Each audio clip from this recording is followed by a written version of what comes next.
Donc, si on commence avec les crânes, on va commencer avec un crâne de poisson osseux, donc le crâne d'Amia. Donc, on voit que le crâne, c'est plusieurs os qui sont fusionnés pour former le crâne. Donc, le premier os, ça va être l'operculaire, qui est l'os ici. Donc, c'est l'os, la structure osseuse qui recouvre les branchies. Ça va être impliqué dans la respiration. Ensuite de ça, chez les poissons osseux, on va pouvoir retrouver des narines,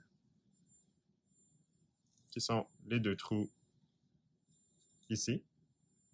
Donc, chez les poissons, c'est pas impliqué dans la respiration, mais ça va être impliqué dans les organes sensoriels pour l'olfaction, donc pour sentir.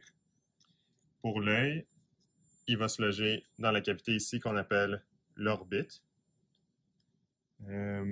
Ensuite de ça, on va avoir les dents qui vont varier en taille, qui sont quand même assez présentes chez ce spécimen-ci. Les dents du dessus vont être placées au niveau du maxillaire, qui est l'os sur le côté ici, qui se termine ici, qui porte les dents. Il va aussi avoir des dents au niveau du prémaxillaire, qui est une petite portion d'os juste ici, qui porte les dents. Et dans le milieu aussi, pour votre information, on a l'os nasal, qui est cette section-là, qui porte aussi des dents. Pour les dents du dessous, pour la mâchoire inférieure, ça va être tout porté sur l'os dentaire. Donc, si on regarde par en dessous aussi, on voit que l'os dentaire de la mâchoire inférieure est vraiment gros et fait le tour du crâne.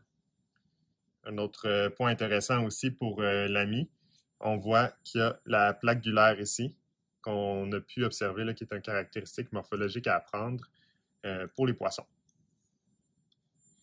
Dernier petit truc aussi pour le crâne, au niveau de l'intérieur de la bouche, si on peut essayer de voir, on a ce qu'on appelle un palais primaire, dans le fond, qui est l'os du dessus de la bouche, qui isole l'encéphale, donc la cavité du cerveau.